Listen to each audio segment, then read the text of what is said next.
Assalamualaikum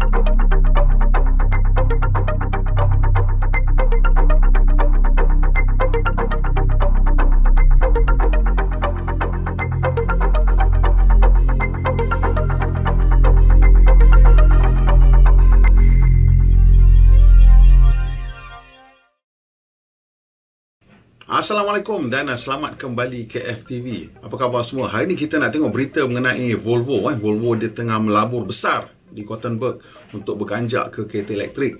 Sebenarnya bukan senang untuk menjadi sebuah syarikat kereta yang dah berdekad lama menghasilkan kereta ICE tiba-tiba nak berubah menjadi syarikat kereta elektrik. Dah lah kena dapatkan pelbagai teknologi baru daripada bateri hinggalah sistem komputer yang paling canggih untuk kereta. Tak cukup dengan tu, kena juga berbelanja banyak duit untuk kemas kindikan kilang dan gunakan cara baru untuk memasang kereta. Volvo baru saja mengumumkan rancangan untuk berbelanja 10 bilion krona di kilang di Torslanda supaya mereka boleh menghasilkan kereta elektrik dengan teknologi yang terkini. Sasaran Volvo ni lah untuk menghasilkan kereta elektrik yang ada jarak jelajah jauh, boleh mengecas dengan pantas dan ditawarkan pada harga yang menarik. Itu biasalah semua orang pun nak. Dan sudah tentu ia kena mesra alam dan selamat di jalan raya. Maklumlah ni Volvo kan. Termasuk dalam pelaburan besar tu ialah penggunaan teknologi baru yang mampan, dan termasuk dalam ciri teknologi baru tu ialah penggunaan teknologi mega casting. Selain daripada itu, mereka juga akan membina kilang bateri baru dan juga mengemaskini kilang mengecat dan juga kilang pemasangan akhir serba baru. Dengan menggunakan teknologi mega casting ni, Volvo akan menjadi syarikat kedua di dunia selepas Tesla yang menggunakan teknologi ni, di mana mereka akan menggabungkan struktur depan dan struktur belakang untuk menjadikan satu komponen besar yang dibentuk dengan menuang aluminium cair ke dalam acuan. Teknologi acuan aluminium ataupun acuan logam ni bukanlah baru, tetapi keupayaan untuk menghasilkan komponen yang sangat besar seperti keseluruhan struktur depan dan struktur belakang kereta ni hanya baru kita dapat lihat dalam tempoh setahun ataupun 2 tahun yang lepas. Sebenarnya bila Tesla mengatakan mereka akan menggunakan teknologi ini, ia menjemput ejekan daripada syarikat lain yang diorang tak yakin ini boleh dilakukan kerana ianya adalah dikira sebagai terlalu sukar buat masa itulah. Sebenarnya teknologi membentuk logam dengan cara acuan ni antara teknologi logam yang tertua yang manusia ada, tetapi ianya selalunya terhad kepada komponen yang kecil ataupun bersaiz sederhana, ataupun kalau komponen besar ianya tidak mempunyai bentuk yang terlalu rumit. Maksudnya benda-benda macam crankshaft, engine block, itu biasa orang buat.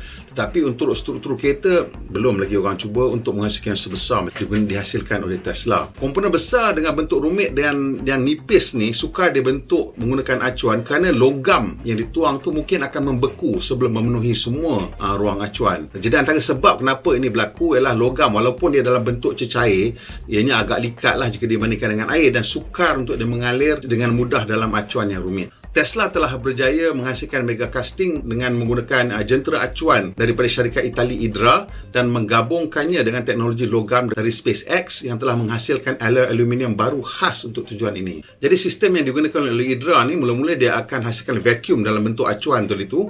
Kemudian dia akan mengepam aluminium tu pada tekanan yang tinggi supaya dia masuk dengan cepat. Tapi aluminium tersebut kena cukup cair lah untuk dipam begini laju dan supaya dia tidak beku dalam acuan tadi. Kelebihan utama teknologi ini ialah ia mengurangkan jumlah komponen yang diperlukan untuk membentuk struktur depan dan struktur belakang, yang merupakan struktur yang antara yang paling sukar dibentuk lah. Struktur depan kereta tu dengan dia punya crash structure selalunya ada lebih kurang 170 hingga 200 komponen press metal ataupun besi yang ditempa, dan untuk belakang pula mungkin ada 70-80 komponen. Jadi di situ je dia orang telah berjaya menjimatkan lebih kurang 200 komponen.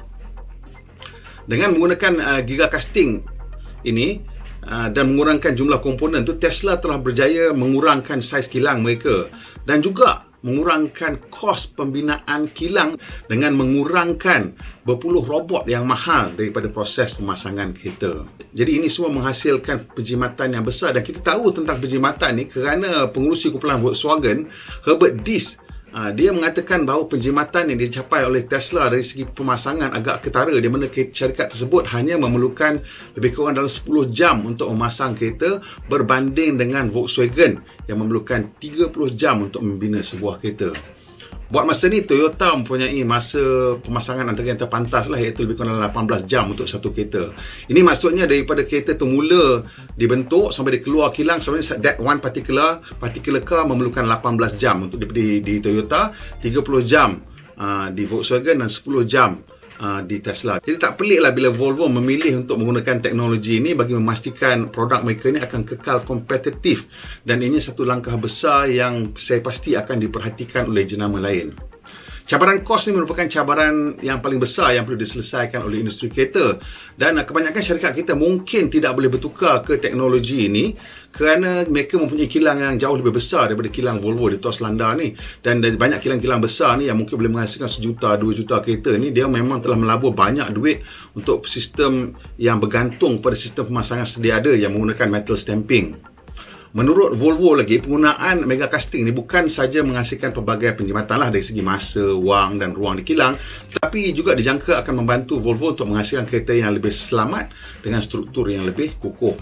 Pengurangan berat dari hasil penggunaan aluminium juga dijangka akan meningkatkan prestasi kereta, di samping menjana kabin yang lebih lapang dan ruang barang yang lebih besar.